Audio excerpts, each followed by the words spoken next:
Good evening, ladies and gentlemen. It's Friday evening. It is 9 o'clock.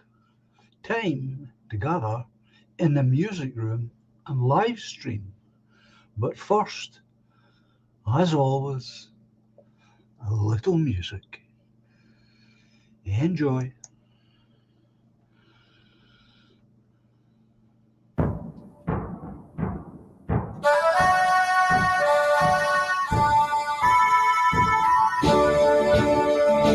We are all the heirs to Scotland, as a nation proudly stand. We will march beneath her banners to protect our ancient land. In the glens and cities, there on every street are the living heroes no army will defeat. Let a flag mean freedom and not a battle drum. To the world we bid a welcome in 1,000 different ways. We will toast to long lost friendships as we build our better days. In the glens and cities, there on every street are the living heroes no army will defeat. Let our flag mean freedom and not a battle drum. We are all the heroes of Scotland. We're a nation hand in hand. We will march beneath her banners to protect our ancient land.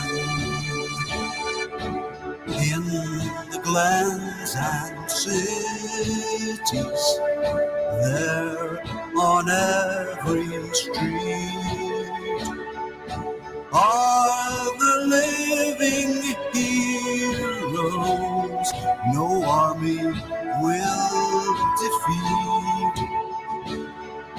Let our flag mean freedom and not a battle drum.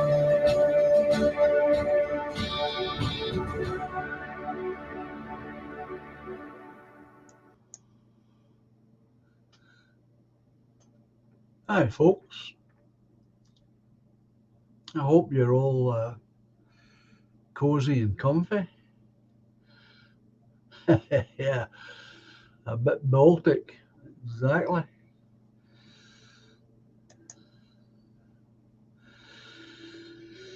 Yes, Steve, don't forget the like button. Do.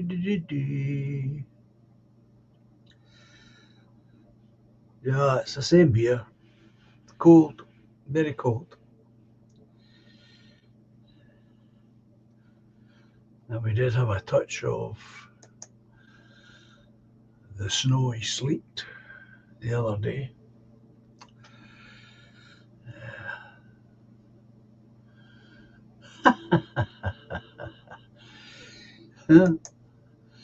Colder than a pensioner's passage, says Streaky. Well, I was going to ask you, Steve, how are you doing with this wood burner? Surely this must make an enormous difference to the house now, surely.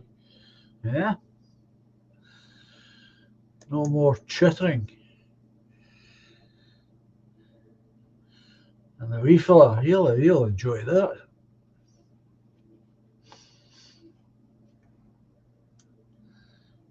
That's good. And then you'll you'll gradually build up a stock of material to be using on it. That's the great thing about an open fire.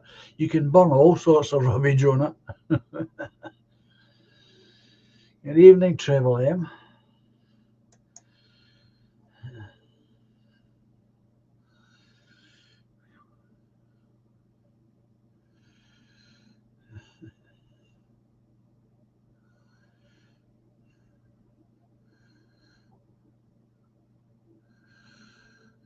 How did you go on with your delivery of the fireplace? Did you manage to get it delivered safely and intact, I might ask?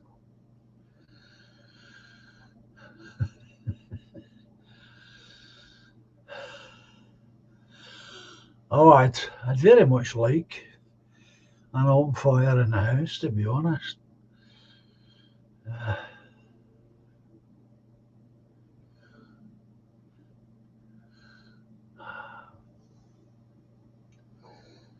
Anglo. I've been debating whether to make smoked bacon and mature cheddar on toast, tiger loaf. I'll wait till after.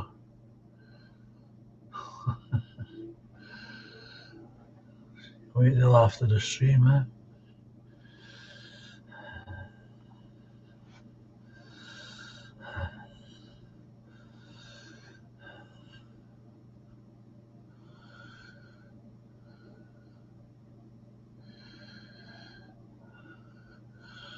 Well, that's what I grew up with, coal fires, Margaret.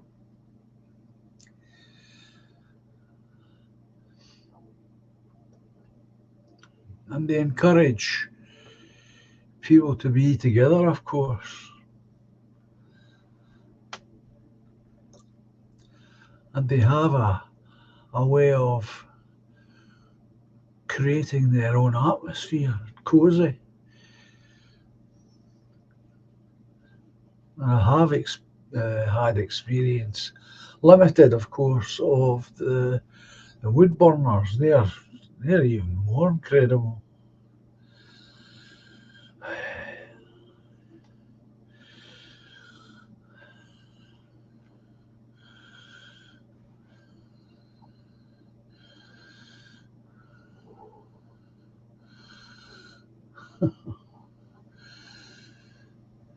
Chicken and chips, says Streaky.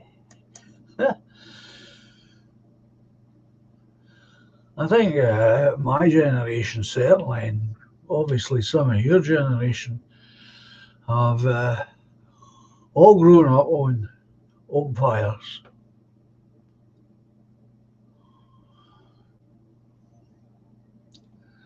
Of course, that's what the powers that be didn't like about it. That if you were enterprising, you could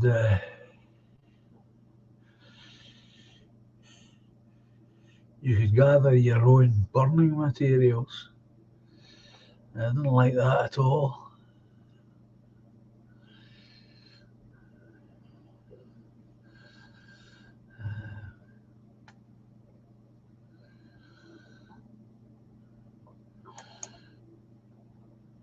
I think there's something really, really uh, not only primordial about the old open fire, but there's something very um, social about it. It draws people in.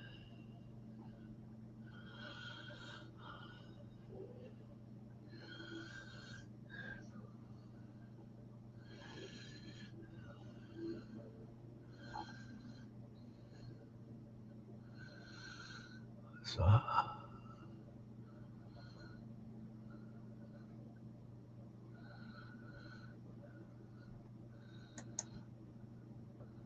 working, work. Sorry.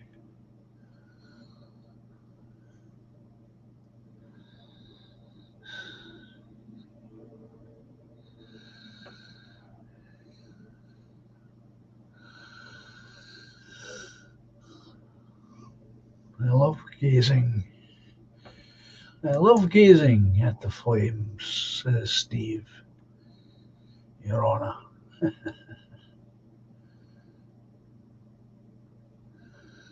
Yeah.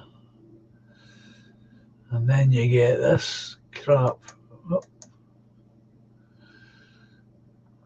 Triple M. Grew up with a proper fire and ended up with a 2-bar electric. Yeah. Most of us did, Triple M. Awful. Absolutely bloody awful.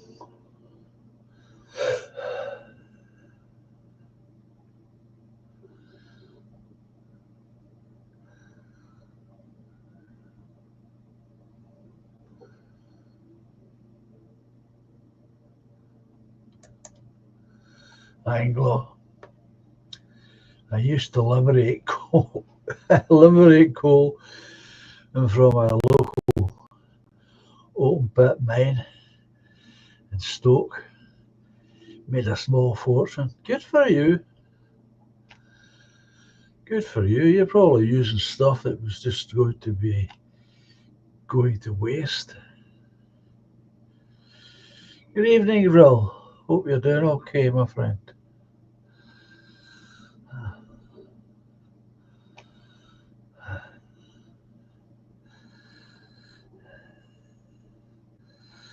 I think there's a few over at Williams.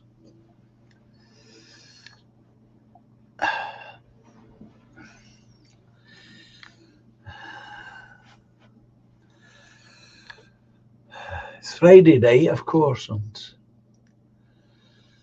I do my best to stay away from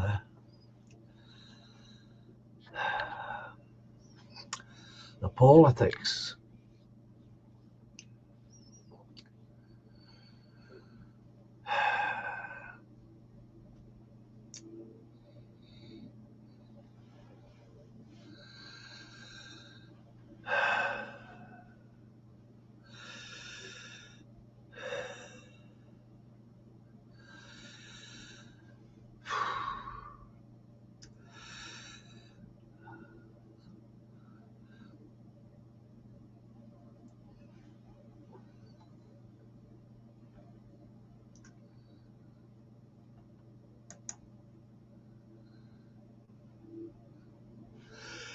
Triple M, the coalman came round our flats.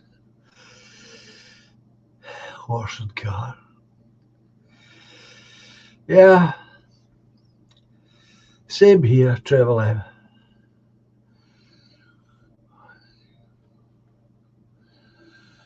Really? The flat wagons.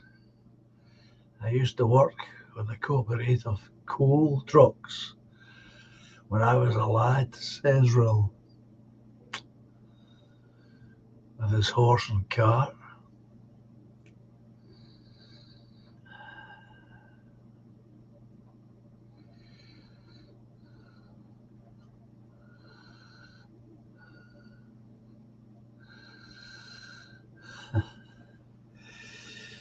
Yeah.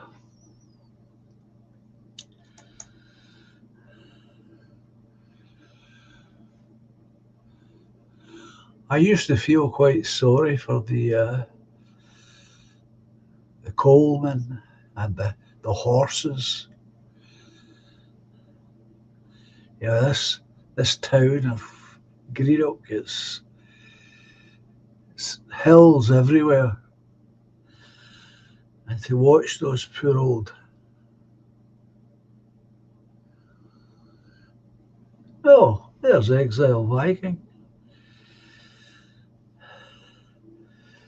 Good evening, sir. So, as I was saying, to watch those poor horses pulling up a flat wagon loaded two up with 100-weight bags of coal. The heart used to go out to it, to the poor old horses.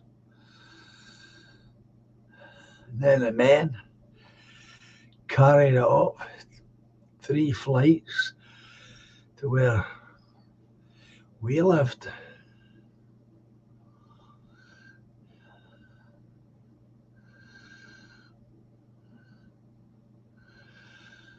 Oh, I'm sorry to hear that, Exile. Oops. I'm sorry to hear that. Health issues, well, a bereavement. Yeah, bereavement here as well. And stop smoking too. Good for you.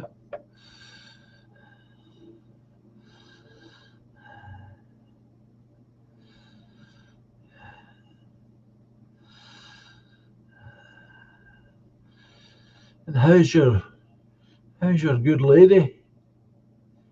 You still together?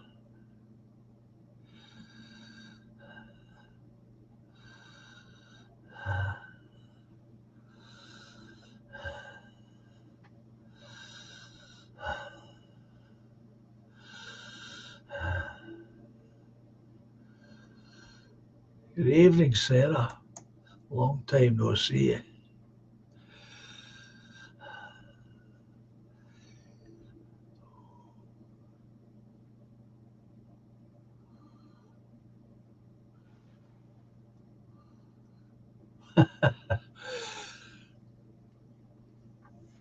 You get cheap ciggies.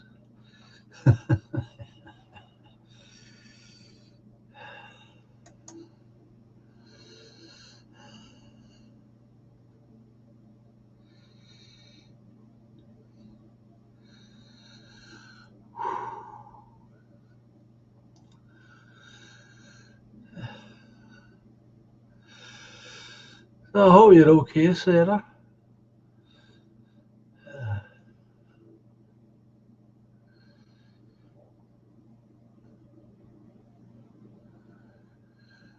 Right. Well, that's good news. You're still together.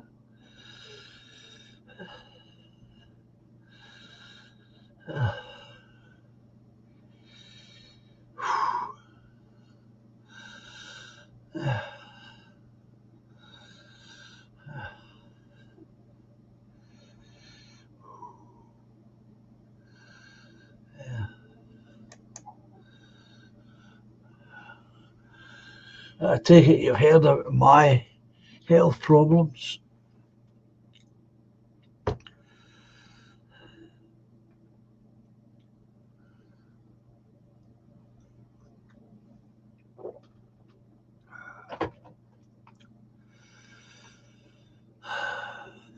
That's over a year now, folks. I've been off the cigarettes.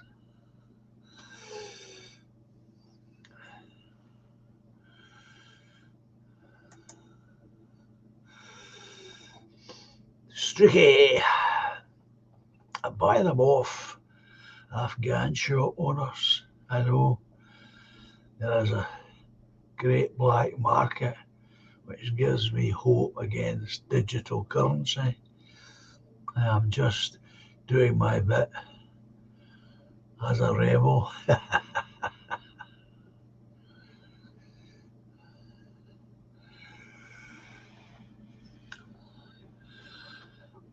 Far be it from me to condemn you, Streaky.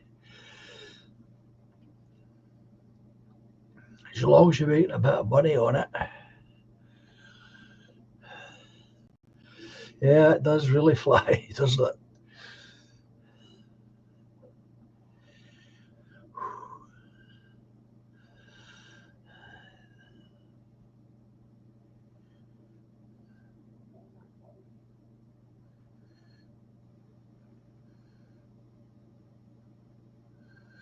No, well, I don't have a telly, you see, Anglo.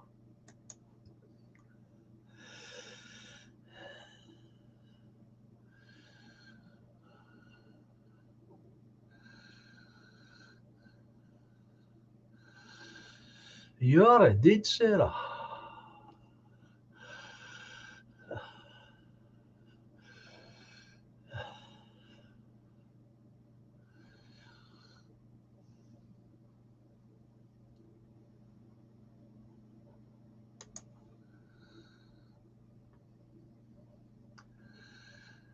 Honestly, the building site I work on, says Streaky, whoever smokes, you rarely see a pack of shop bought cigarettes. I can believe that, Streaky. I can't believe that. If I was still smoking, I would. Uh,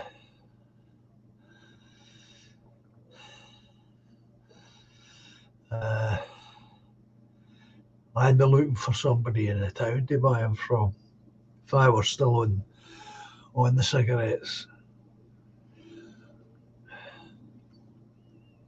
but it's over a year now I've been off them. Yeah, it's a few months now, exiled. A few months ago, I received the paperwork for party members. It's in a folder titled Political Material. Very good.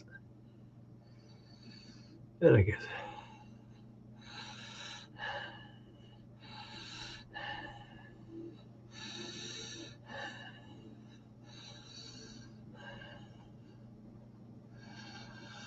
£38 for that. Is that rolling tobacco grill you're talking about?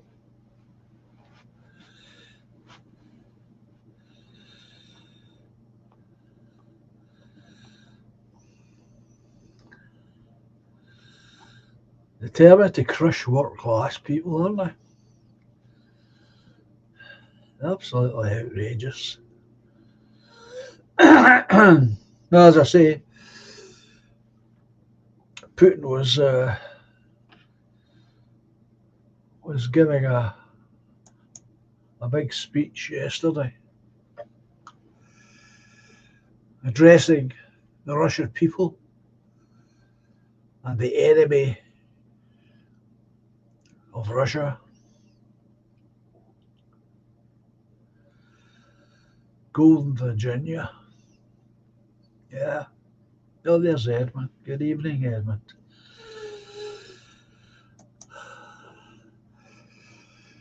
And of course, this address he was giving was really to reassure his own people that he is not bluffing,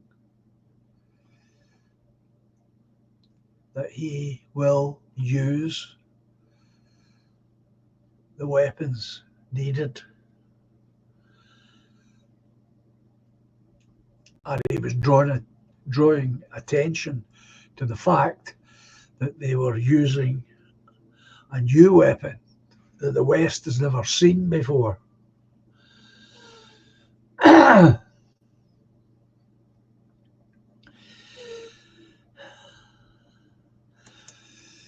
And of course, there was an implication in his speech that there were many more new weapons.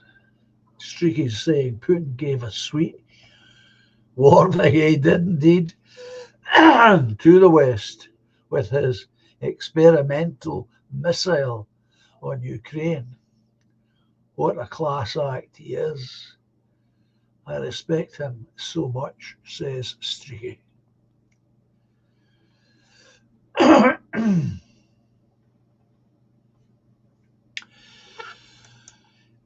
Edmund's asking, hope you're not too cold this winter night. The house that I live in is, they're all very difficult to heat. Solid walls, listen to this. Don't even know if you can hear that.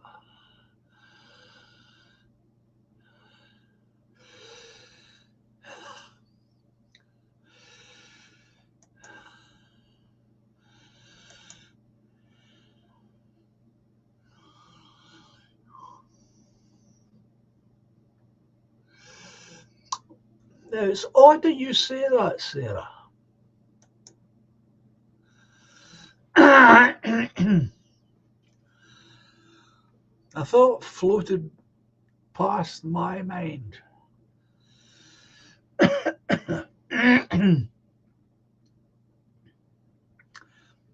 Thinking,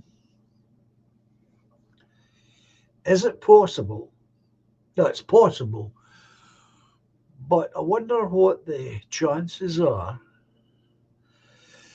that what we are witnessing is a big charade to bring all of us to the point of terror. They all could be in on it.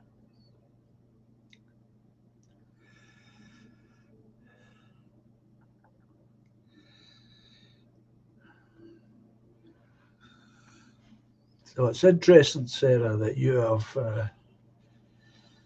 thought that.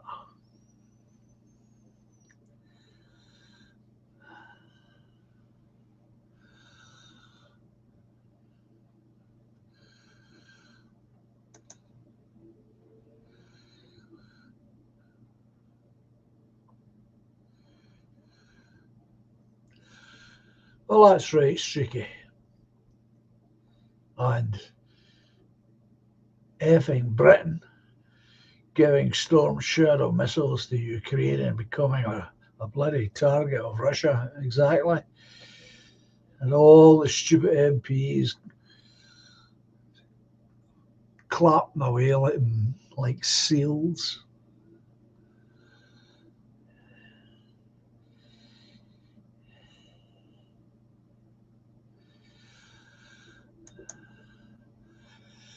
Sarah said it's money laundering. Well, it could easily be, but I think if my dark suspicion has got any foundation at all, it'll be a power play.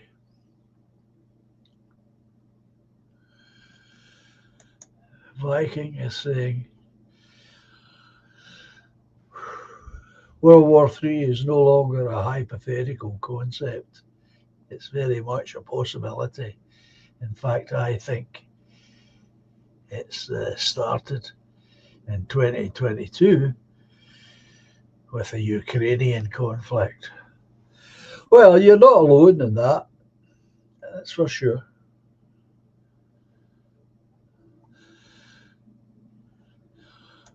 Well, that's also involved, Sarah. You've got drug smuggling, which is going on, money laundering, as you said. You've got prostitution, women getting forced into prostitution, and the amount of children that have gone missing is unbelievable.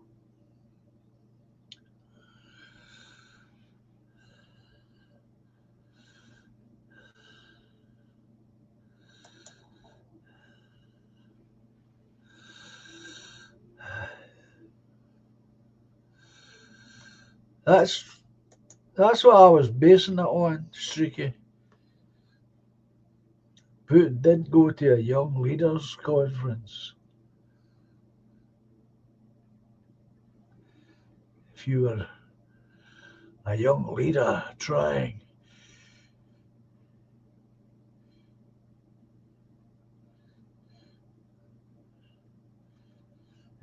try to West. I was trying to merge Russia with the West.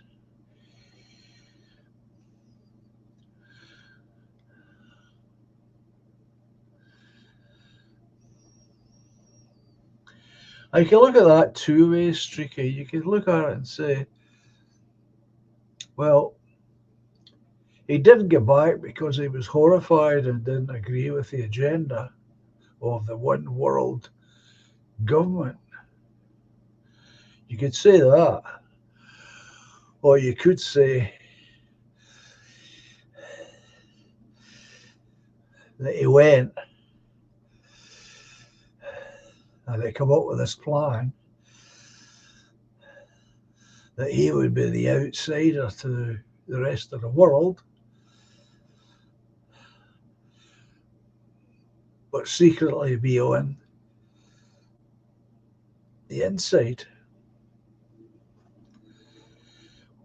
We have to wait and see how it works out. If my suspicion is simply that, a suspicion.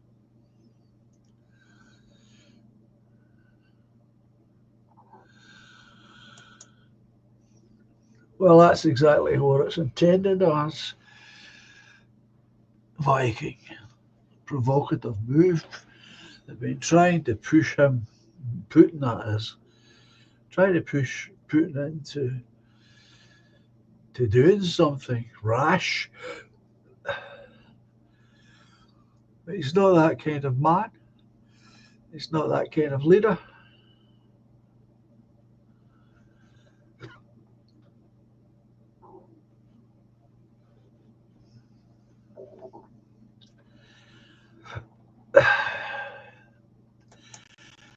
Again, Edmund,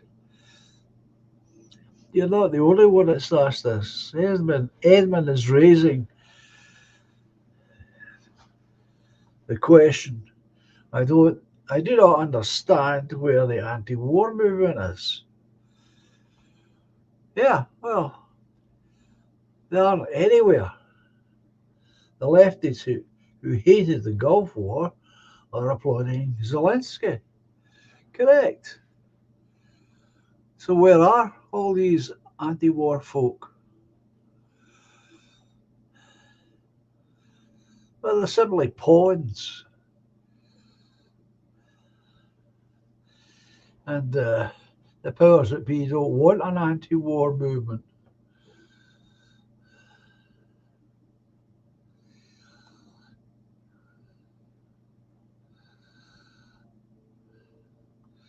Well, that's what I'm saying, Margaret. I think that could be part of it.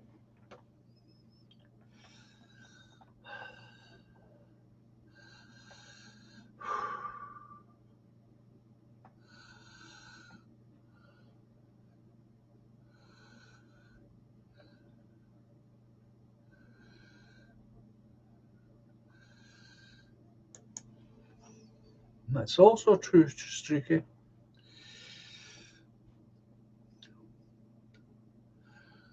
Started back in the 90s. You're saying 91, was it? Gorbachev being promised by, was it Reagan? I think it was Reagan, that if Germany were allowed to unify, NATO wouldn't expand eastward. Well, that was a promise that was easily and quickly broken.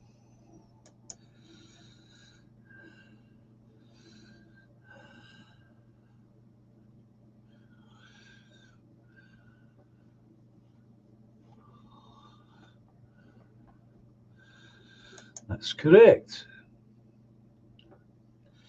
You know your history. It's tricky.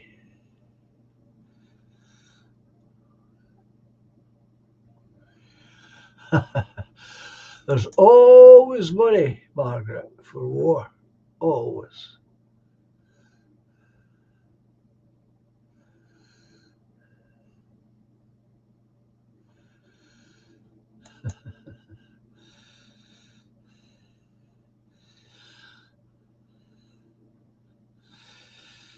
You see, the thing is, folks,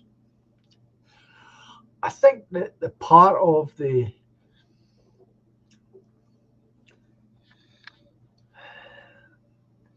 political scene today, the modern political scene and landscape,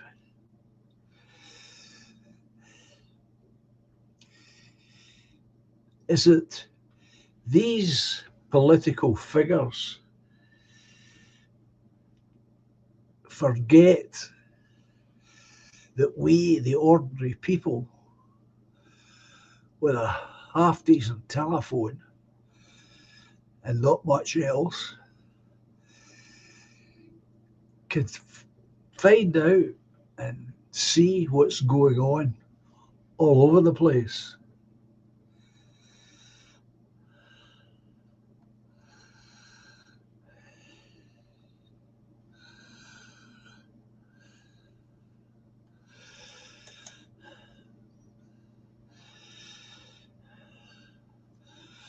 Well, of course, Anglo, it was a different Russia. It wasn't Russia as it is today. It was communism. And communism, I agree, needs to be stamped out wherever we find it. It's grotesque and vile and evil philosophy.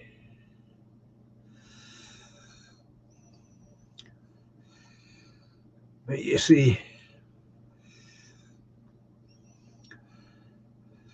not all of the West at that time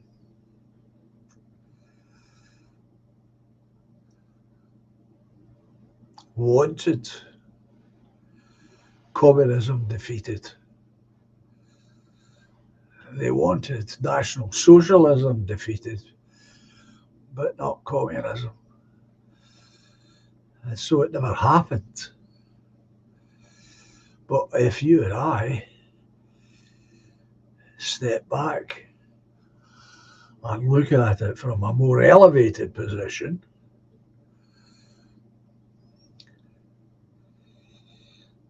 I would say that had we done that, had we taken the side of Germany and defeated the communist Russians, well, there weren't, so many of them weren't even Russian people, but had they been defeated, the years of abject poverty and living in diabolical conditions that went on till Stalin died, well, that wouldn't have happened. The Russian people would have been saved from all of that. But the powers that be had no intention of allowing the communists to be defeated. And that's why it didn't happen.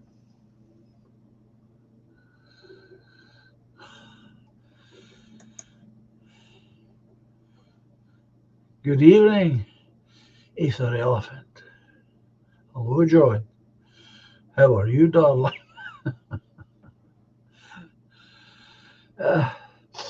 A bit nasally tonight. I'm okay, thanks. Apart from that, a bit tired because I've been up early.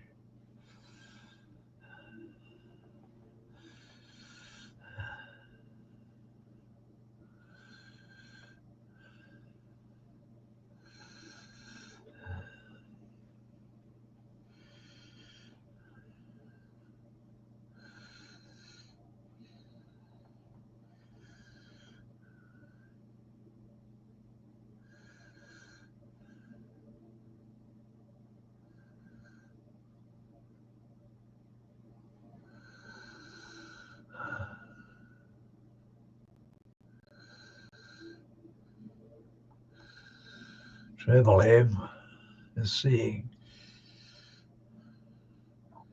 we're all going to die.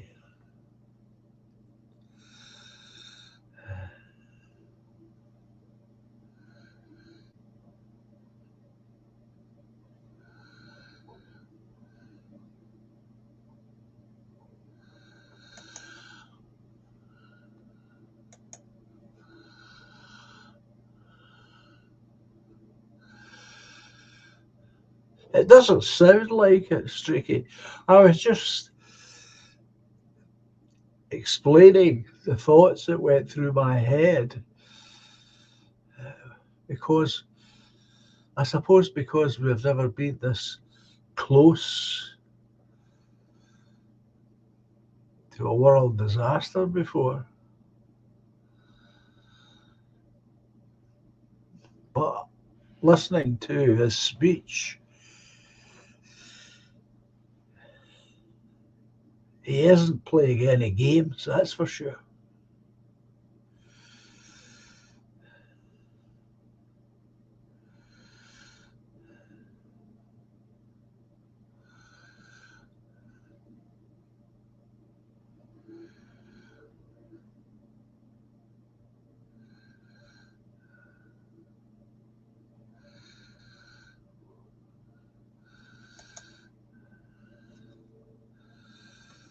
The communism is something that it's one of the things that I really makes me hungry to be First Minister of Scotland, so that I can implement educational changes so that the history of Russia and the real history of communism can be taught to our children, so that they learn the truth, the awful, dreadful truth of this evil, evil way of thinking.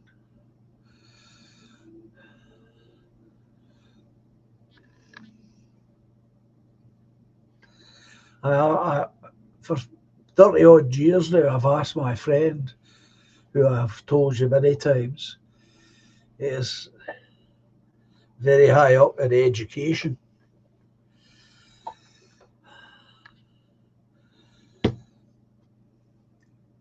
and he can't get the pupils in school interested in learning about communism.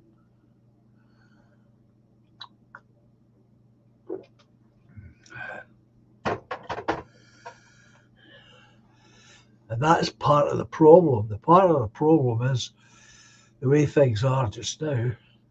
The pupils get the opportunity to choose when they go in, when they're doing hires.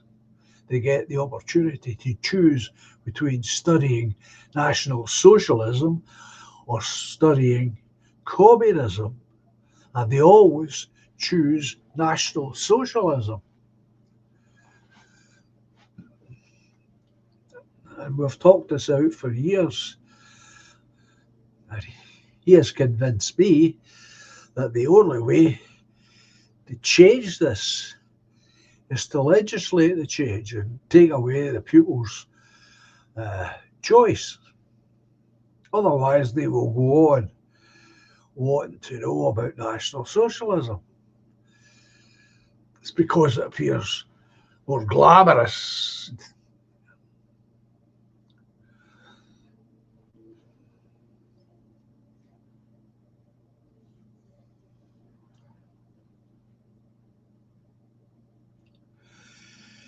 Well, that's for sure. We are not the good guys. We are rarely the good guys, Streaky.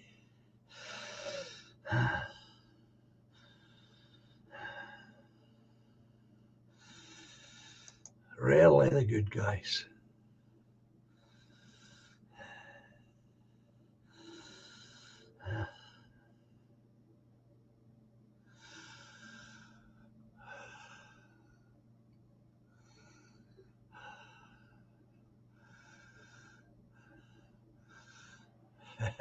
We are the baddies, that's for sure. We are the baddies. You're looking good, John. Looking well, says Ether. Well, thank you for that. I'll be at a hospital on Tuesday for a new scan.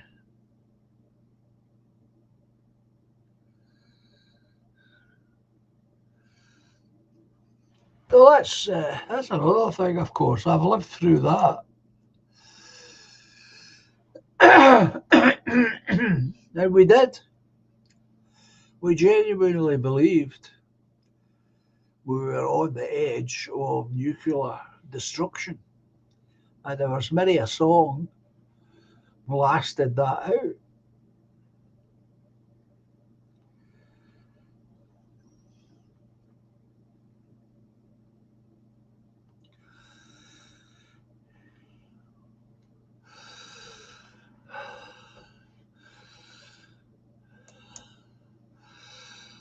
Well, I hope you're right about that.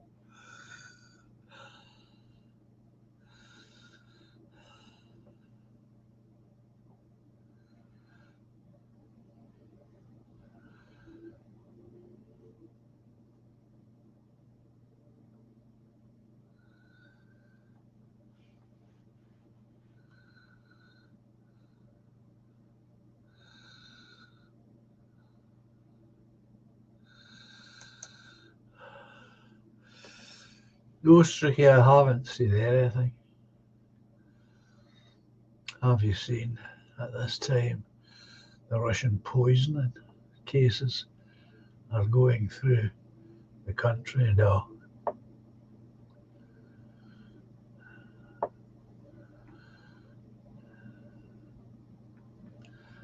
Now, I have the other thing.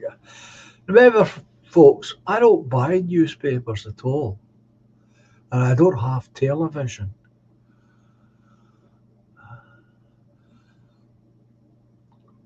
So if this is getting paraded through television and newspapers, I won't be aware of it.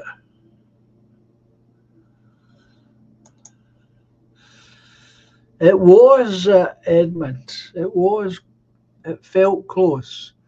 The difference is, it was, there were sensible people in the White House. Remember, it was Kennedy and his brother were in the White House.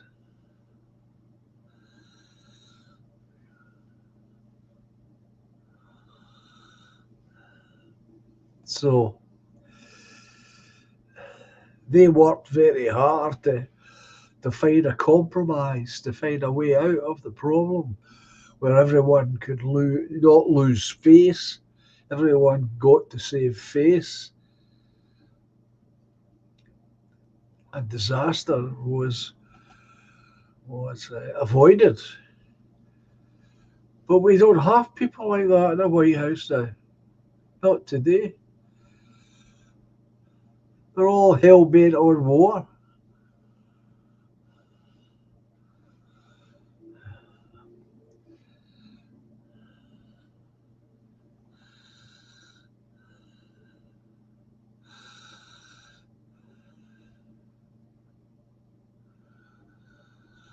Well, I was a teenager.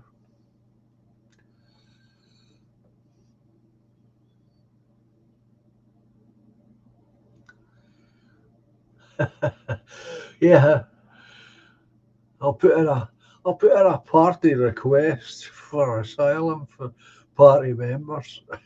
We'll all troop over there. That would be a grand sight, that wouldn't it?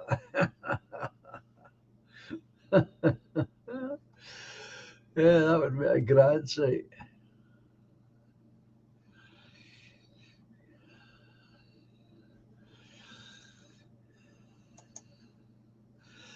It's tricky. All this anti-Russian hatred we have endured for years. They made the best World Cup. Remember the Russian hate beforehand. The Winter Olympics, same propaganda. Russia is evil, etc. All planned hatred. Yeah, do you know one of the things that I think all of us, including myself, miss about all of this stuff? It's maps. If you look at a world map, Maps are very deceptive. You don't really get a proper sense of just how vast Russia is from looking at a map. It's the same as if you were ever to go to the USA or Africa.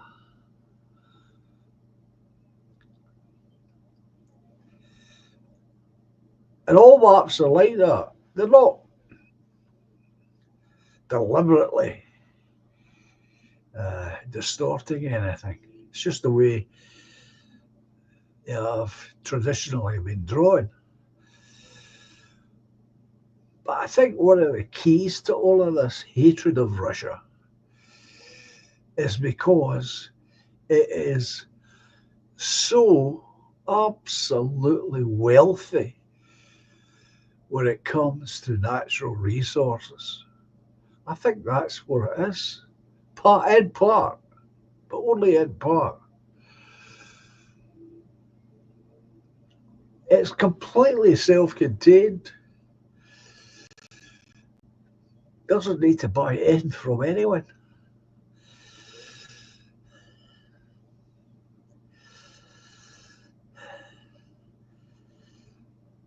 And of course, greedy people want to get their hands on that wealth. And that's part of it, but it's only part. A certain group of people have never got over the fact that they were tossed out of Russia.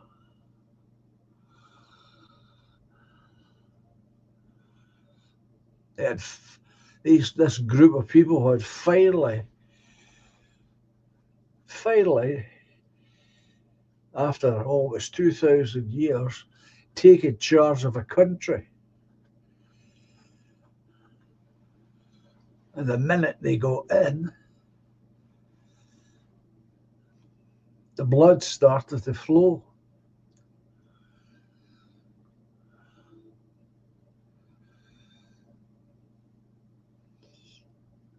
As though, so they began to take their revenge on the Russian people.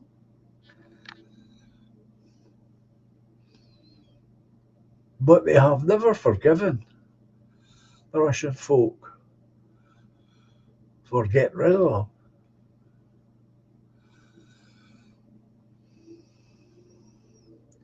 And that's also part of it.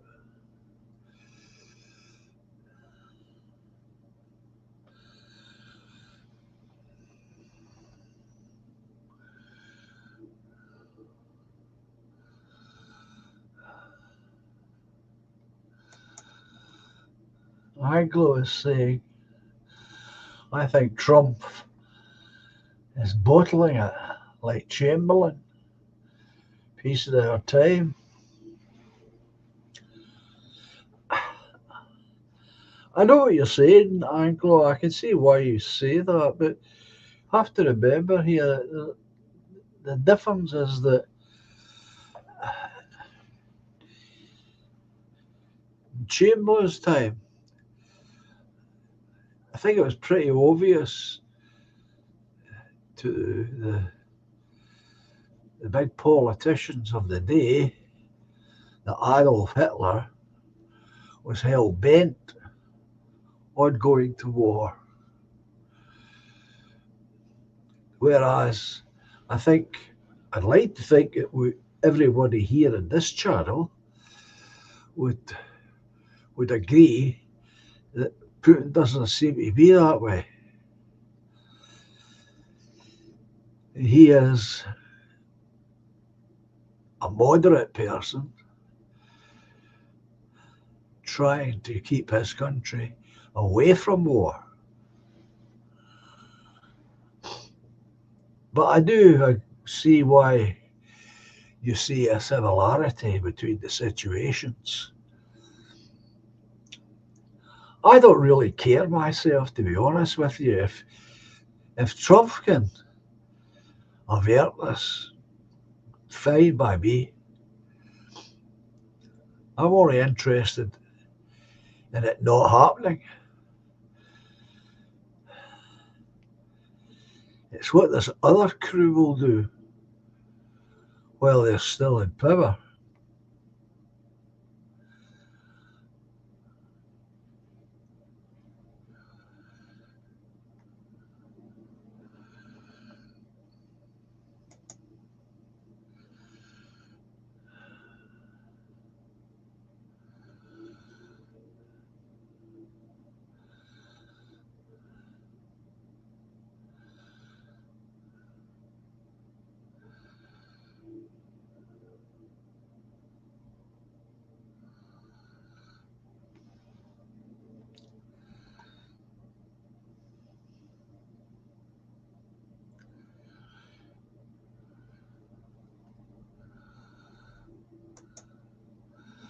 Edmund's saying, I'm right. When I was at college, those were the exact choices. I chose National Socialism. Yeah, well, why wouldn't you?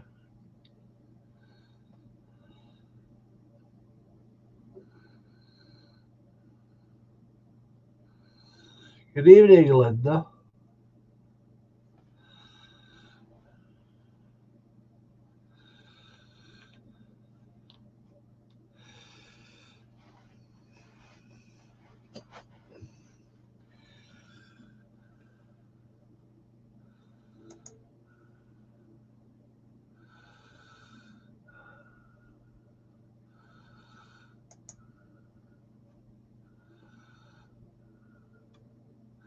Oh, there is Don Browning.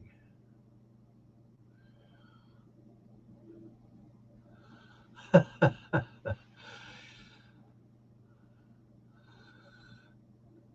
rooster was on the attack, was he? Master Ben.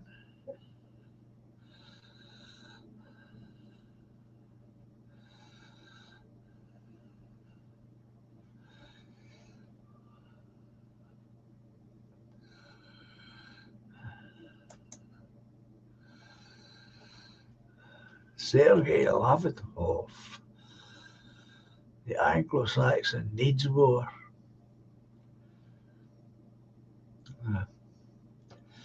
And you would agree with him, Anglo. They were quite good at it. Yeah.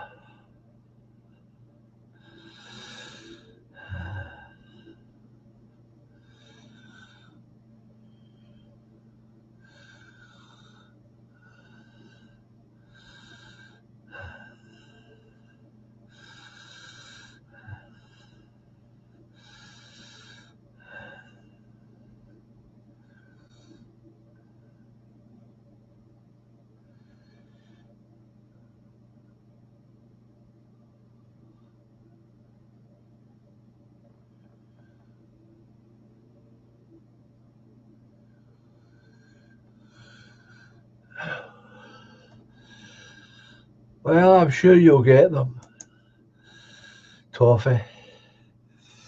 Go and sub to Toffee's new channel so he can start live streaming.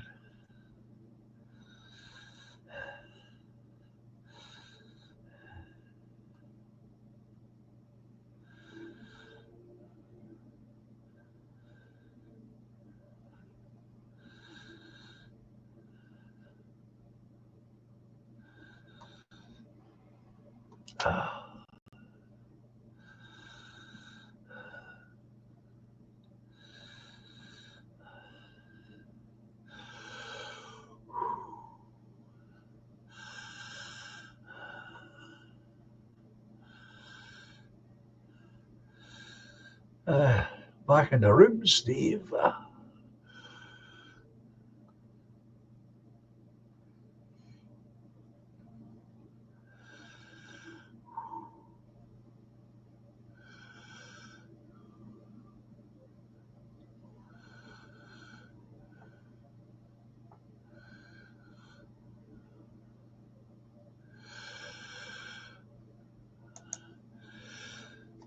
That's Toffee asking for a bit of help here on Telegram.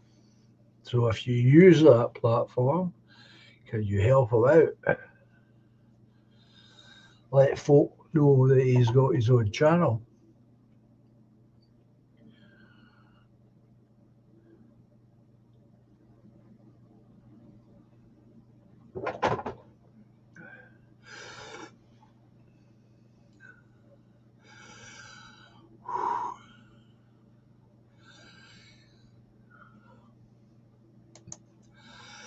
Well, I think that's the thing, Edmund.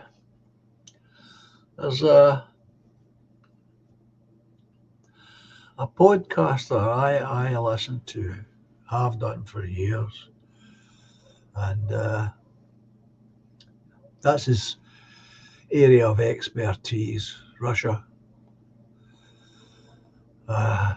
When you listen to him,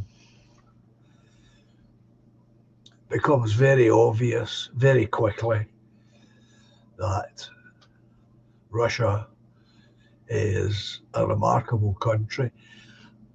And the little bits and pieces that I've seen on YouTube, the visuals, what architecture, I mean, it's just breathtaking. Beautiful architecture everywhere. Gorgeous.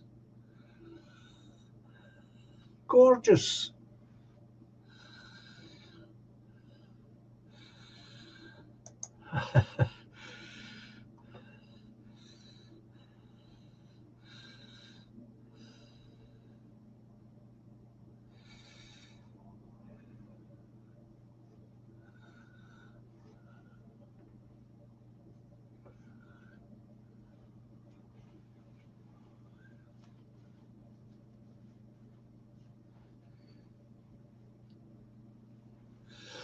Well, the thing is about Russia is they don't want any of our uh, woke nonsense. They won't have it. They won't tolerate it, and they won't put up with the alphabet people. Just won't have it.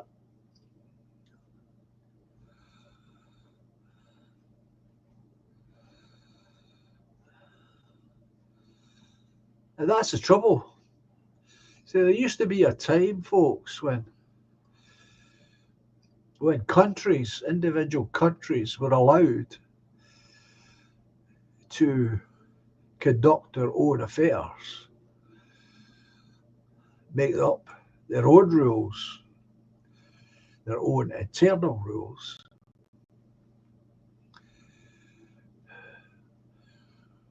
But sadly, since the Second World War, there has been this idea that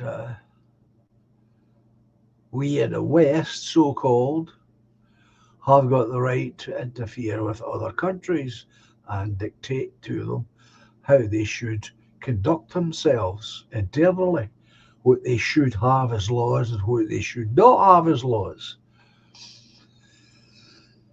And that's an arrogant position to be taken, in my view. But that's the one that we've been taking since 1946.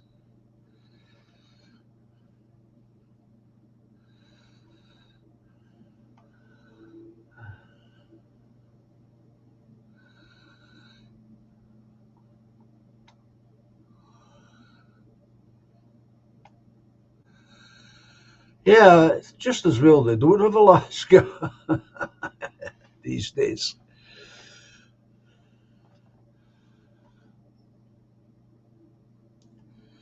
You see, I'm a great believer that each country should be left to conduct their own affairs. Unless, of course, you've got a situation like we have in the Middle East at the moment, where one group of people is genociding another group of people. That shouldn't be allowed. The international community should stand together and stop it. But apart from that, countries should be left to go their own way, make their own path.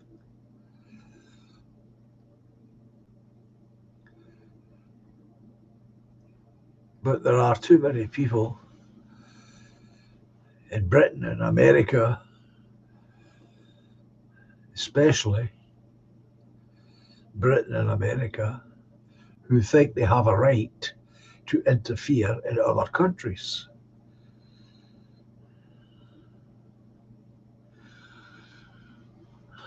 Well, you're absolutely right, Streaky. Black Rock were dividing up the Ukraine long before the war started.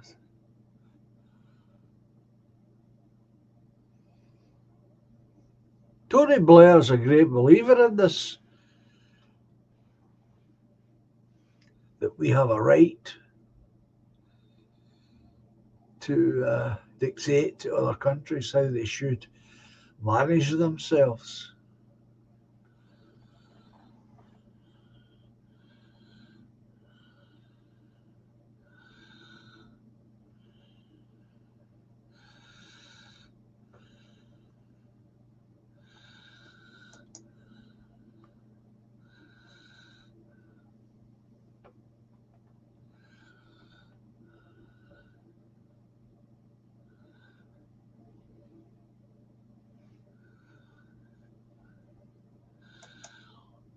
That must be a fairly new rule, Toffee. I'm sure I didn't have 50 subs when I started live streaming. Could be wrong. It's a long time ago now.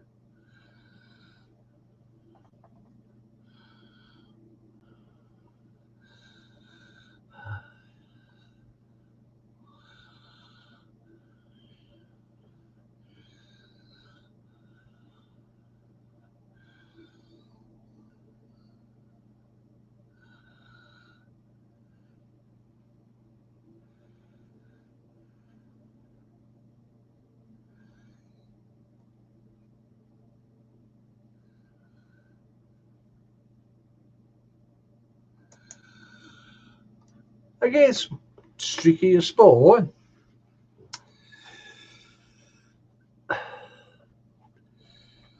It's because I think the ancestral hatred comes from the fact that they got tossed out eventually, and that communism collapsed. People rejected it and still reject it. People don't want communism. It's forced upon them through violence. You just have to look at anywhere it is taken control. It was done through violence.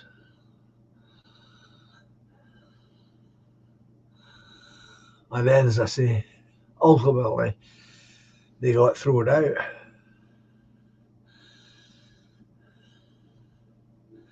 And you're quite correct, that Victoria Newland is a troublemaker. People like that should be put on desert islands by themselves, where they can't start fights and arguments and wars. They're not happy unless they're creating trouble.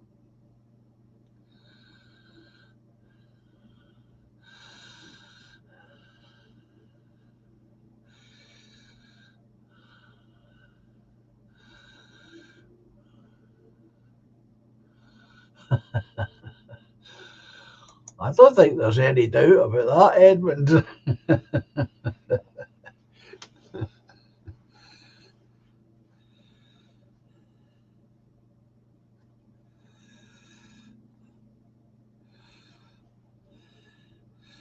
I remember years ago when I started out with this channel, and Treble M was one of the first people to subscribe. And shortly after that, she started sending me this video material on a fairly regular basis and brought to my attention something that I knew nothing about and had heard nothing about ever. And if you could see this place where I'm sitting in, it's, well, if Viking's still with us, he would be able to tell you this place is covered in books, and yet not one of these history books has got anything to say about the Holodomor. And if it hadn't been for Treble M sending me these documentaries, I would never have known. They were tough to watch. They were heartbreaking to watch, but I watched them.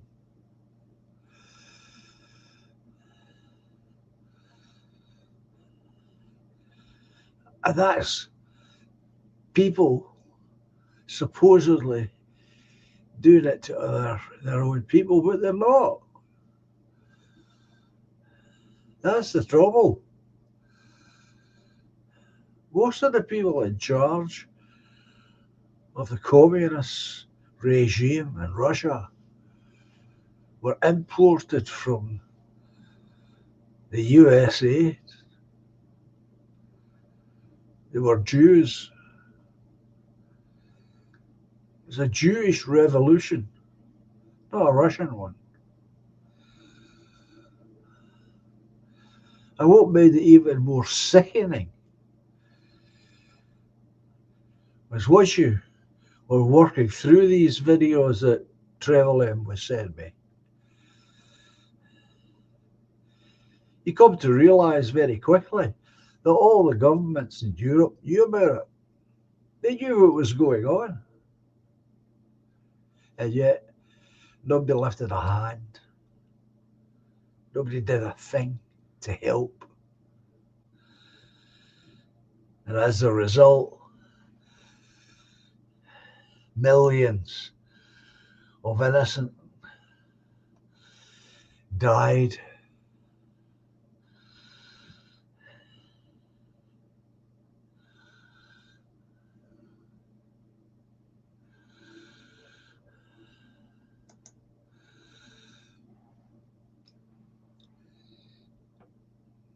They've never settled on a figure. It fluctuates between 8 and 12, between 8 and 12 million people.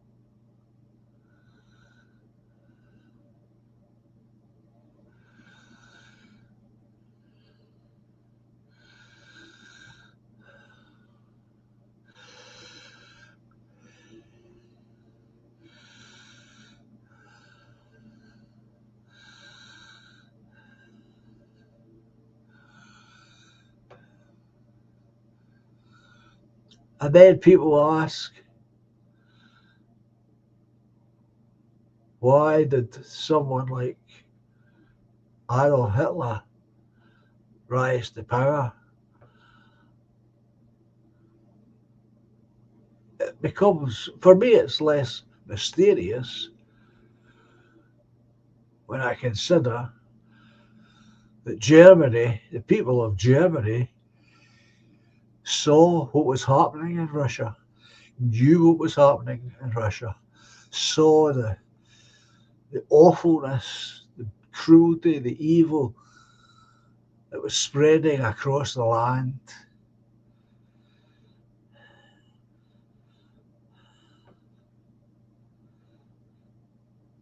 And so were attracted, in part because of it,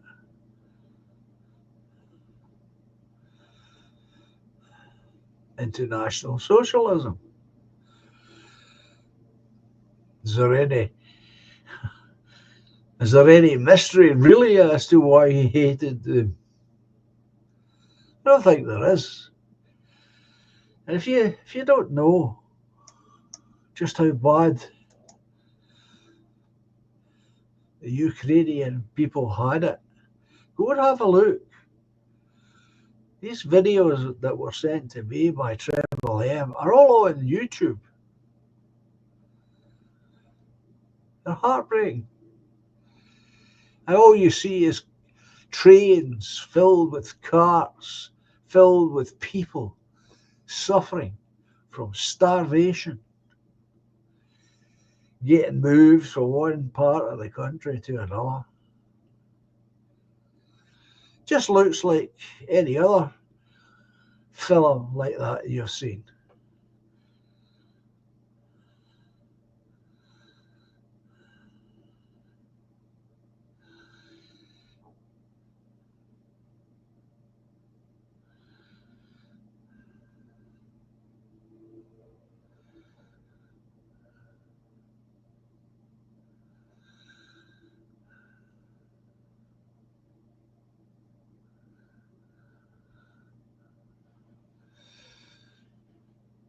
Yeah, good idea, Steve.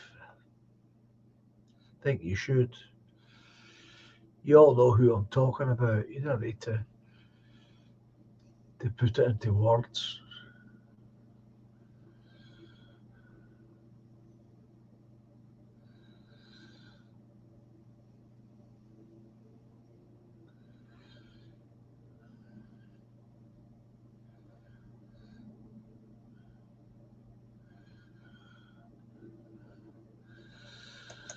Well, I was and still am. I just I can't let it go. I have to say something, Steve. I don't want anyone to think that I'm just ignoring it when I'm not. I'm like everyone else here.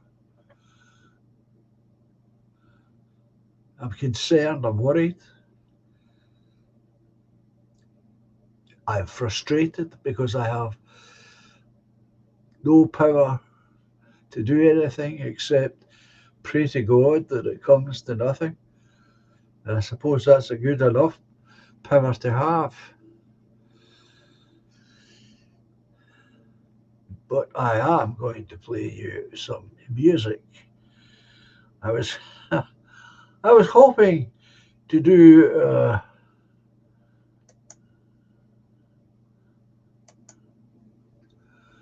a musical night with Durst's music. So here is one of them. It's called The Once and Future King. Enjoy it.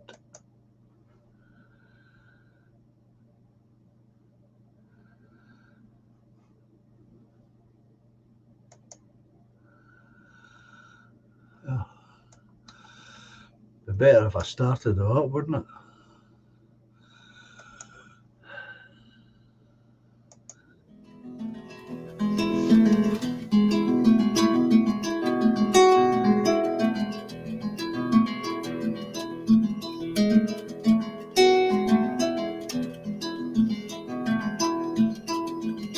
In a cave at the side of a crooked hill, a bearded future king sat still to watch a spider climb. 7 times he tried.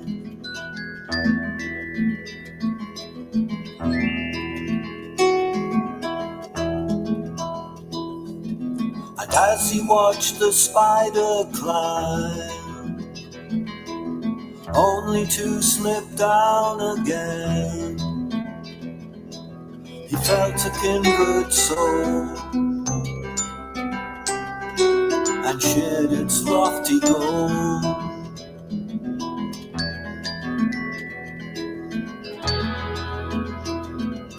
And as he watched that spider climb, only to slip down again, He wished the spider well. Two hermits in a cell.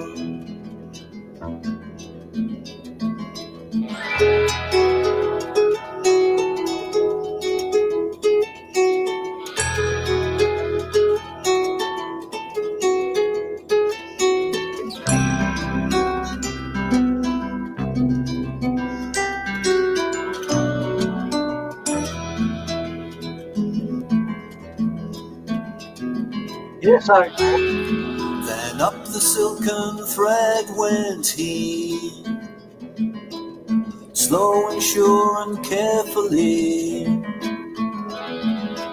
until he reached his home, and balance was restored.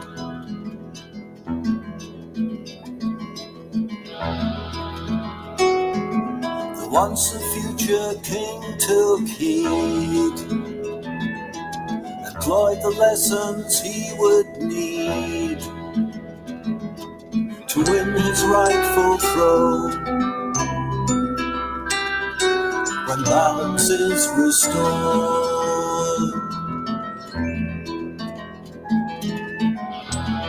I don't remember having any such rules coffee when I started out.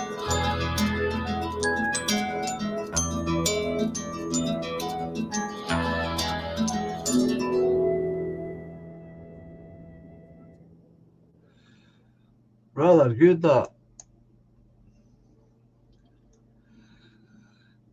As I say, I don't remember any such rules.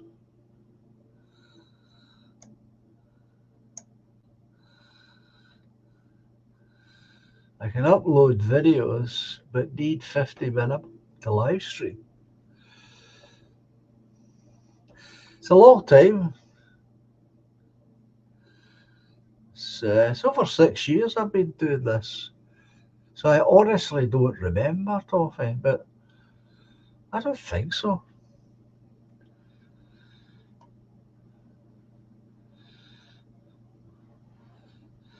So, folks, if you haven't already subbed to Toffee's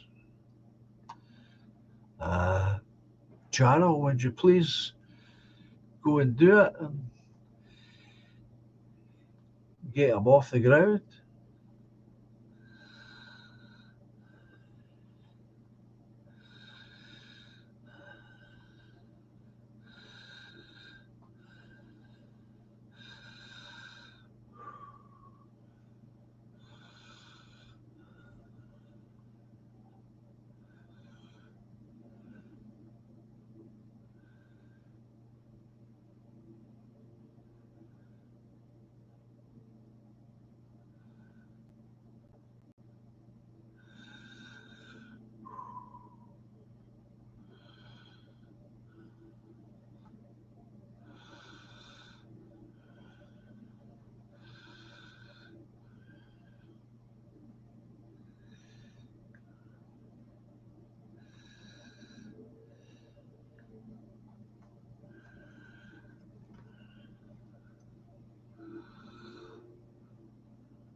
As long as that, tell you, time just flashes by, folks. It really does. I didn't realise that the channel had been going that long.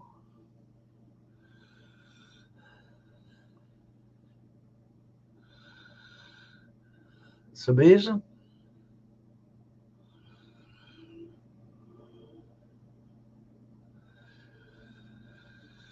Well, the other thing, I don't know how much of this you know, Toffee, but I discovered not that long ago uh, that the assassination or the murder, and I think you're more correct to call it a murder, of Tsar Nicholas and his family was held until a certain uh, individual made his way from the east coast of the USA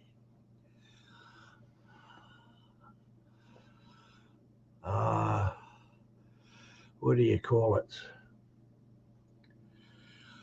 A certain rabbi.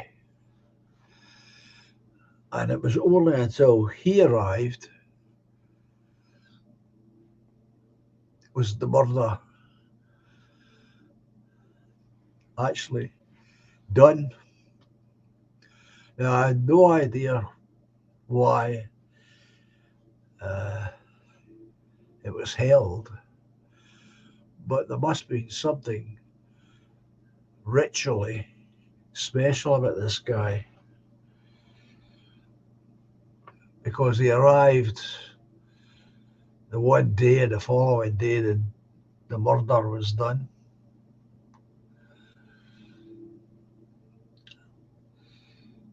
It's an account I read in one of the many books that I've read. No explanation, of course.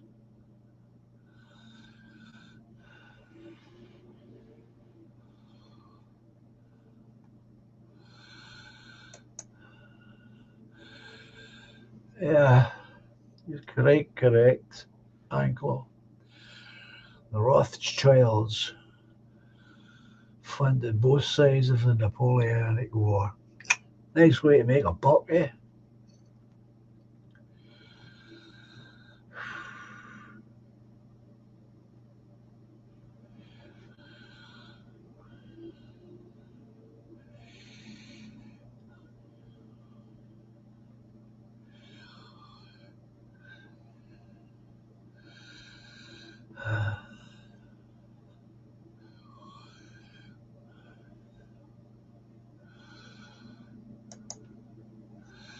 Streaky said the Western press wanted to know about the holiday war, but a reporter, Welshman Gareth Jones, exposed it and got assassinated by Stalin. Oh, there's a surprise, eh?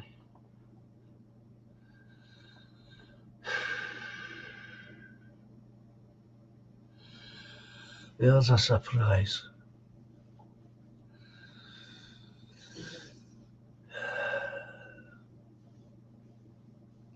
Just broke my heart watching these videos. I watched them and I forced myself into watching them.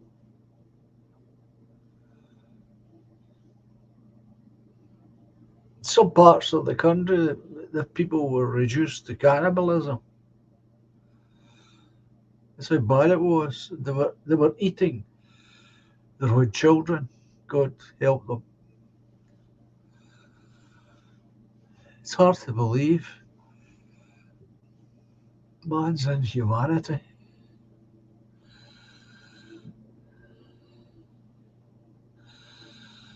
Just the fact that all the governments knew and did nothing, just did nothing. Just like now, they did nothing. They just sat back, did nothing. Just like now.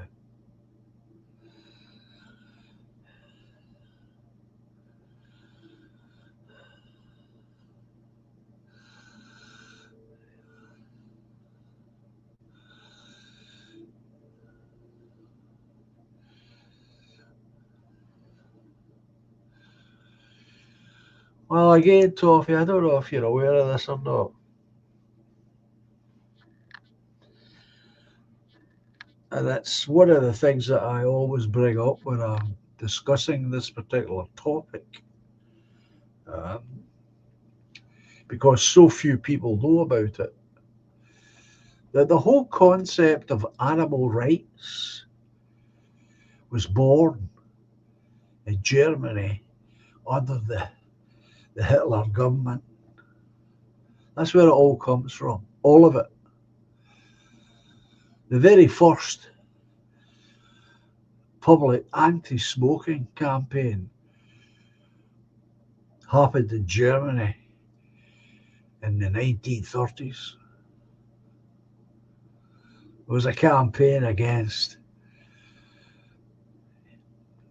heavy drinking and alcoholism. Again, during the 1930s in Germany. These are facts.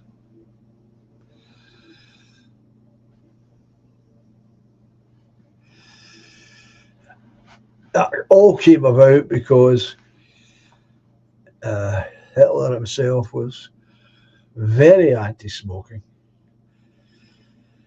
and drinking because he saw how damaging it was for working class people because he was living amongst them as one of them.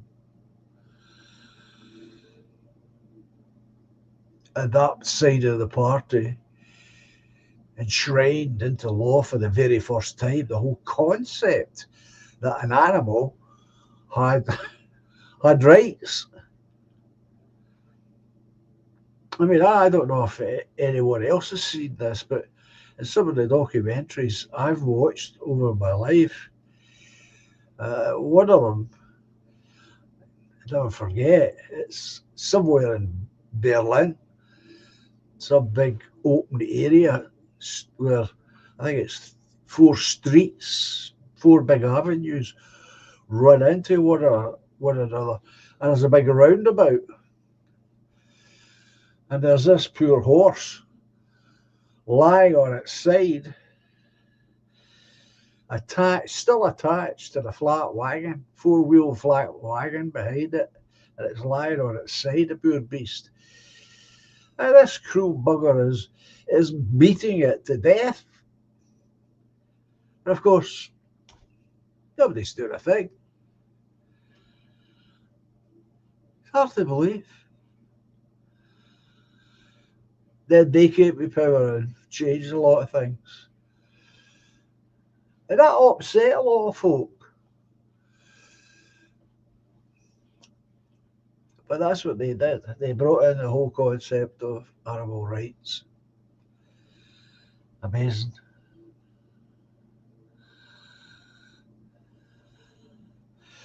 I don't know if William's still on.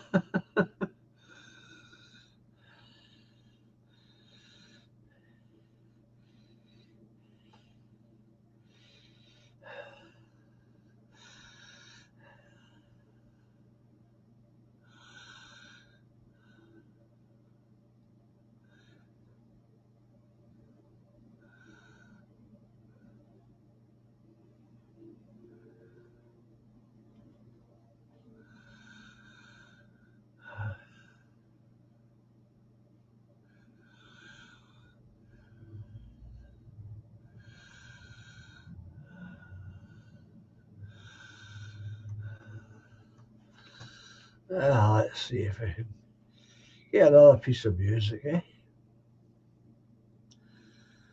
Celebrate our dust.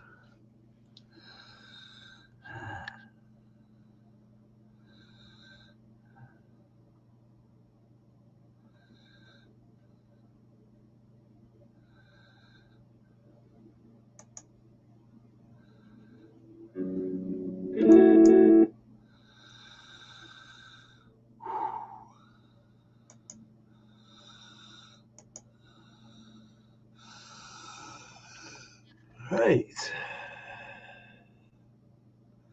See if I can do this.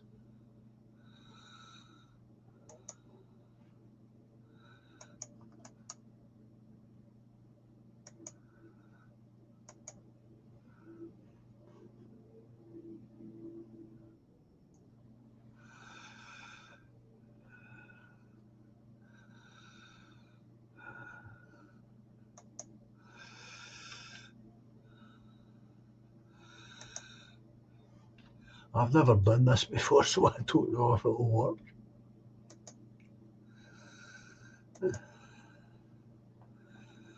This is called Seashells.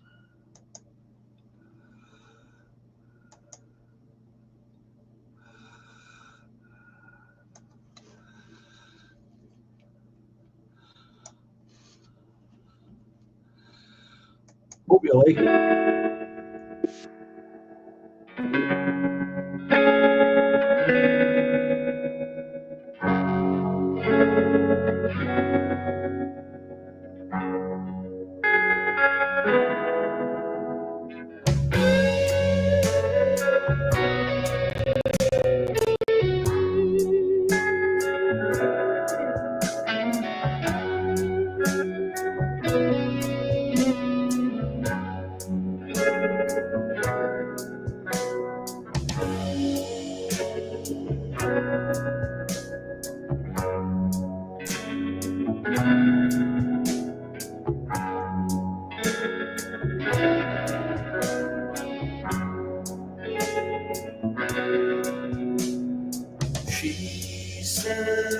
seashells by the seashore. Waves lap gently, seabirds soar.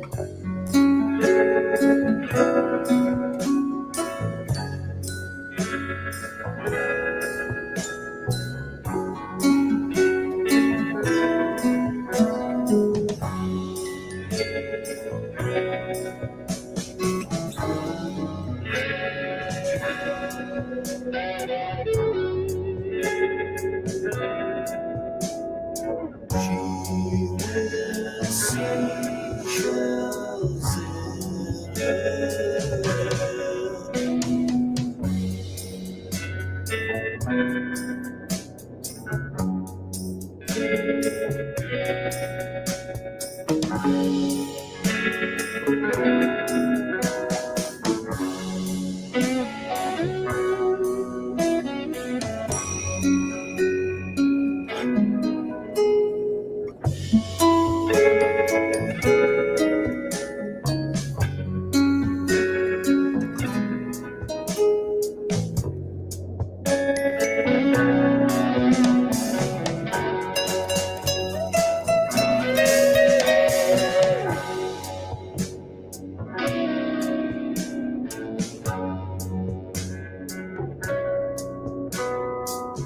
It's winter now and she must go.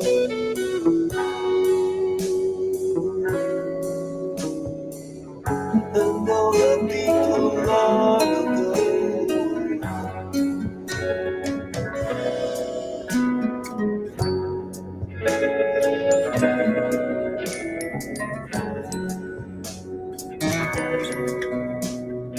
And all the people long ago.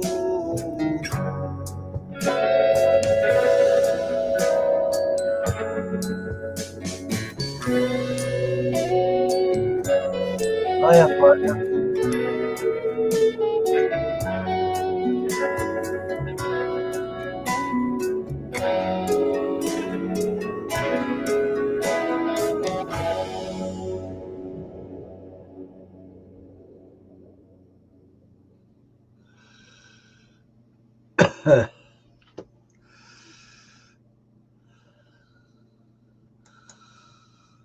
There you go.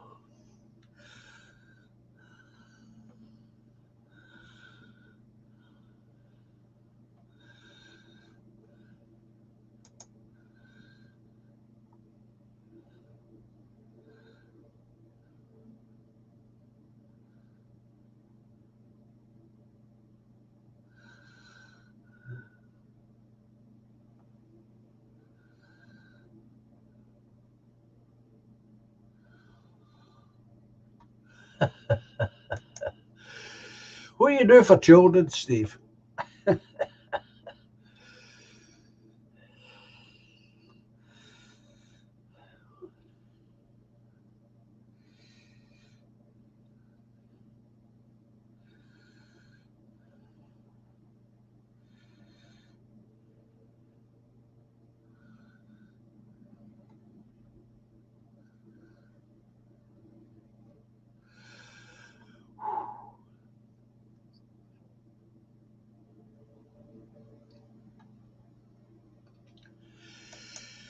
Well, that's what I feel, Streaky.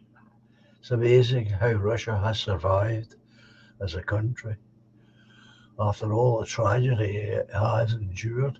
And there's a lot more, internal things has happened, not just invasions by other countries.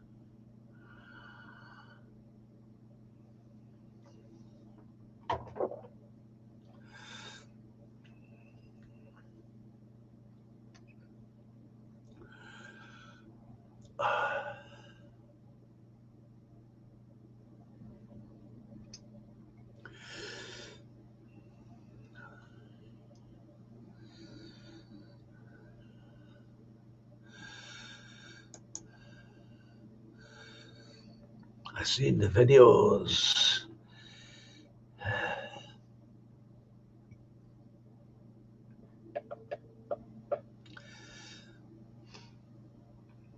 It's a genocide and an extermination that is rarely spoken about.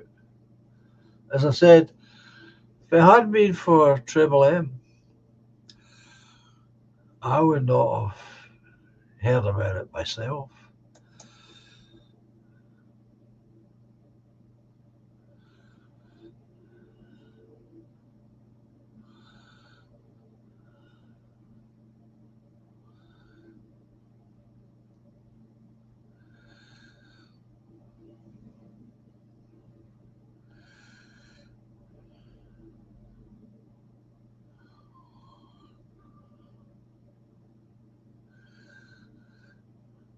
Well, this is correct, Streaky. This is what makes it an act of evil. It's a deliberate act. It's a deliberate murdering of people. Because, as you say, Streaky has said, because it was forced famine by the Jays against the farmers, and not a good look for Starmer now. It was this insane, I think, insane communist idea of changing farming habits from small farms to gigantic collective farming, which caused the collapse of food production. And Ukraine has always been known as Europe's food producer. But Stalin forcibly collected all the grain that was grown from the farmers, took it forcibly from them uh, in order to exchange the grain for guns and bullets.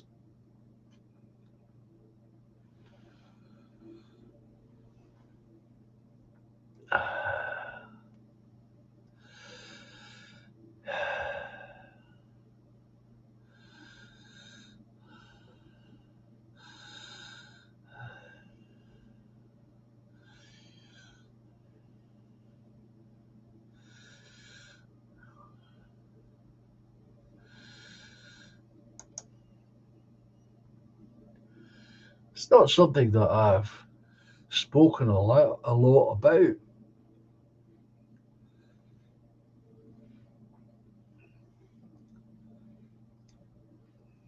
But the videos are there.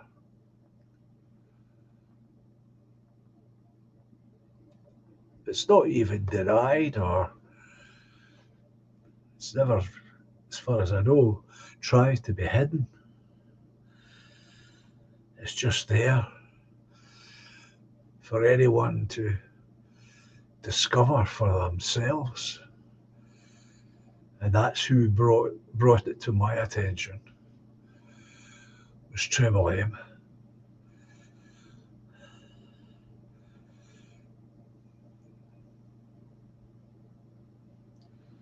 And I don't want to say too much about Triple M and that particular history.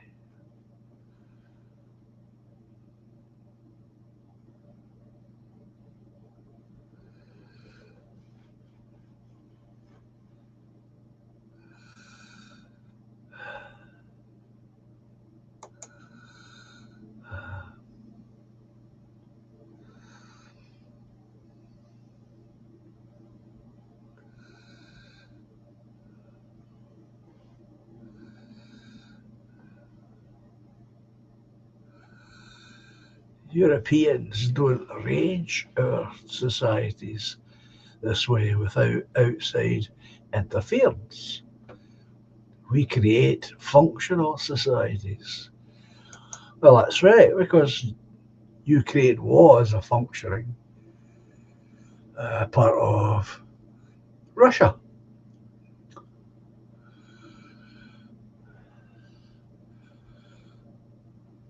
until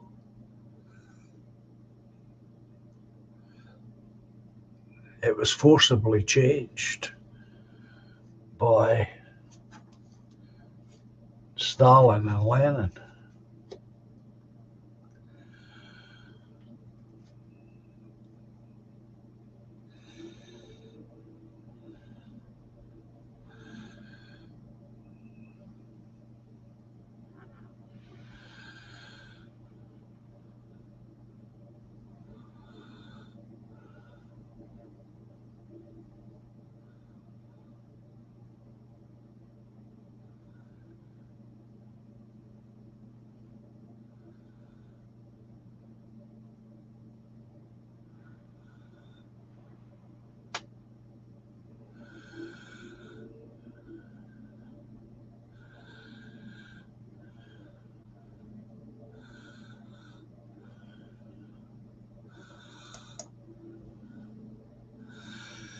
Austrian painter has photographs of him filming deer and fishing, and feeding his German Shepherd, Blondie.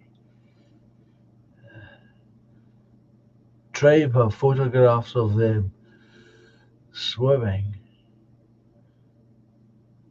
a chicken around their head in one of their weird rituals. Beg your pardon, photographs of them swinging a chicken around their head.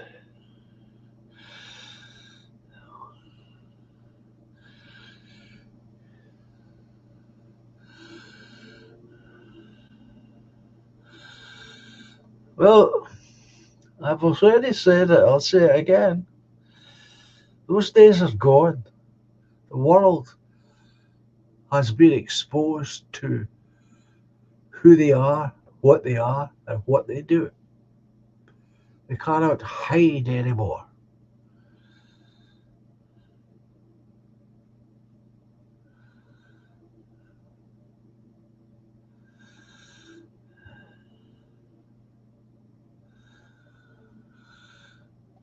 Okay, doke. Dawn, nice to have you back in the fold, so to speak.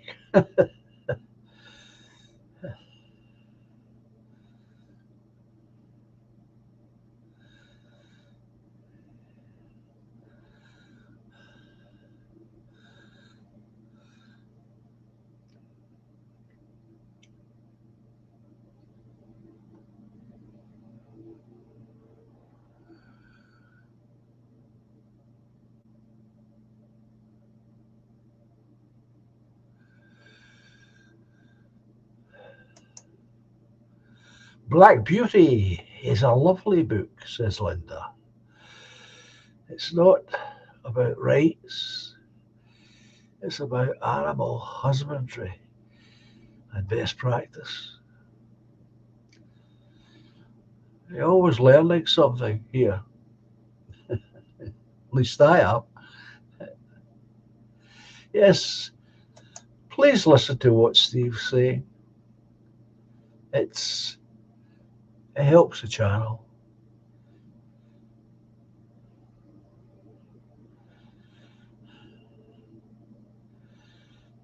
Eventually, it should help create an income, believe it or not. Don't ask me how it works, but this is what they tell me.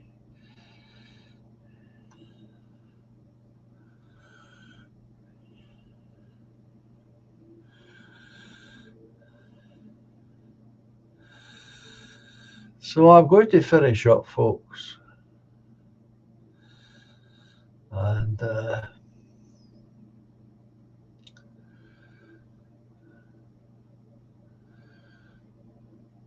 I'll look out some more of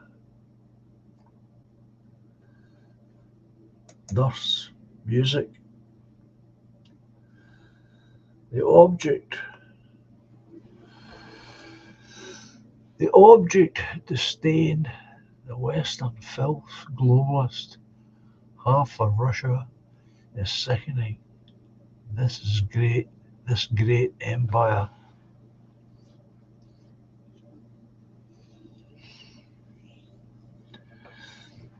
I, it's too late now for me, of course, because not just the age, but health.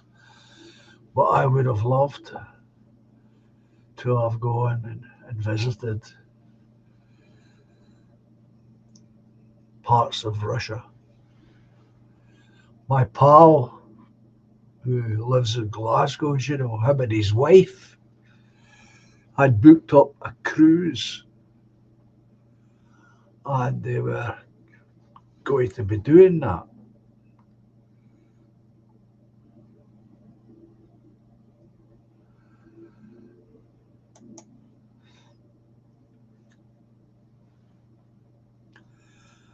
And it was really exciting. I was quite I was quite envious the fact that I wasn't going, but they were going to go on this like 2 weeks. But sad to say,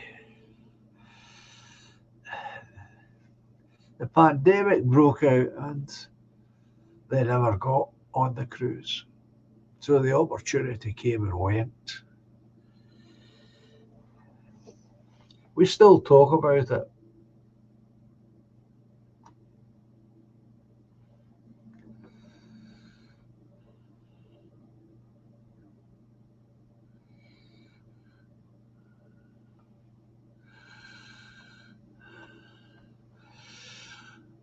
I haven't had a cold weather payment, Julia. I don't know when. We're supposed to be getting it.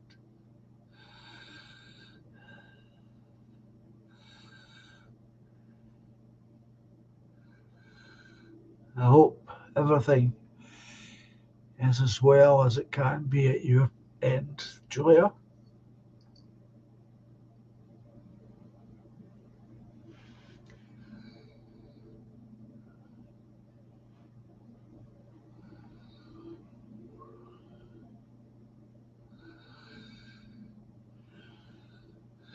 Good for you.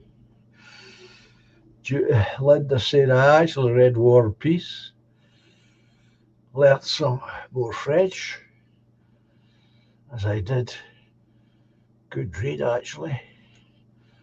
It's more than I've read.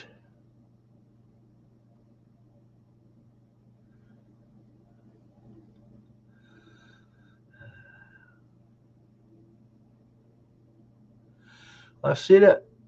I used to have it, Julia. I had it on a USB stick, and I gave it to someone. I never got it back, but I have seen it.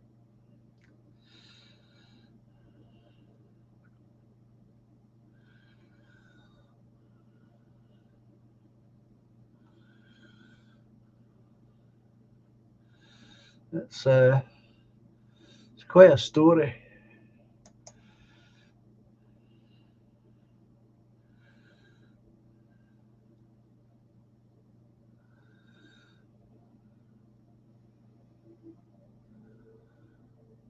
Oh, you did a marathon, Julia. Oh, no, I wasn't that brave. Took a couple of years. I got through it. Yeah, well, I'm just going to bring on the outro music, folks. I would say the same thing, Steve. Enjoy that fire of yours. Enjoy the rest of the weekend.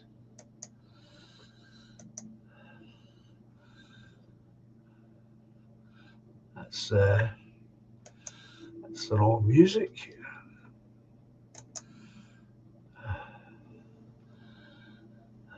I need to bring on my own.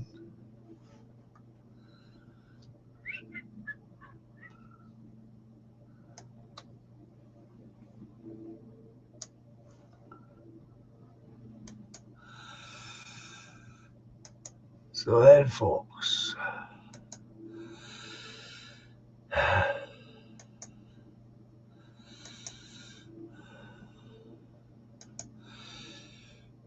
thank you all for being here. And hopefully I'll see you all next week.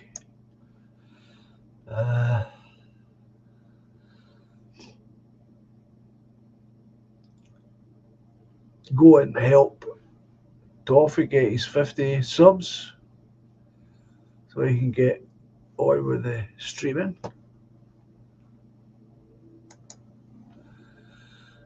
And that would be a big help to him.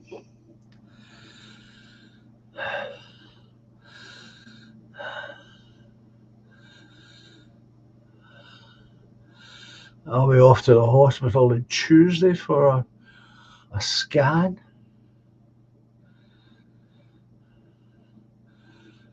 If I get a positive result, I've got some fresh ideas about promoting the party I'd like to try out, but time will tell. We'll see. So, as I like to say, au revoir, adios, cheerio, and until Tuesday, take care of yourself, and I'll see you then. Goodbye just now. Enjoy the rest of your weekend. Bye just now.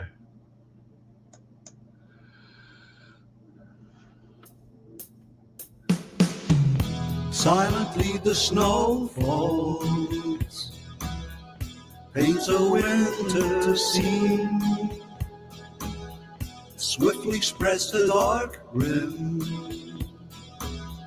hides a fading autumn green. Moonbeams brush the dark wood, conjure friendships dear to me. Lightly now the breeze flows, disturbing more than just the leaves. But life's much more than we can know. We are one small glow in the eternal flow. Patiently the love grows, lifts the weary heart. Gently now she holds me, melts two worlds once apart. Moonbeams brush the dark wood, usher dreams of you and me. Softly then the breeze blows, disturbing more than just the trees. All together, but love's much more, so much more than we can know. than we can ever possibly. We are one small glow, But a very important in the glow. eternal flow. Melodies of long ago, songs of innocence, harmonies to soothe the soul, past the consequence. Moonbeams brush the dark wood, awakening joys of you and me. Silently the snow falls, bringing winter symphony. All together now, But we're much more so much more than we can know. than we can ever possibly. We are one small glow the eternal flow.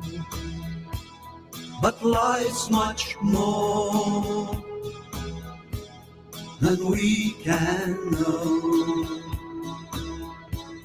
We are one small glow in the eternal flow.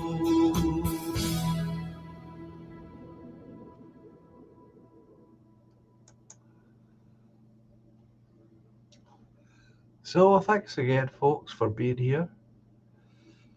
Have a nice weekend. Take care of yourself.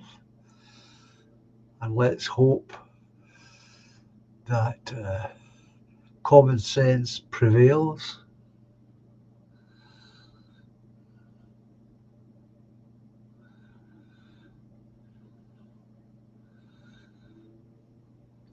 I'll speak to you all soon. Take care.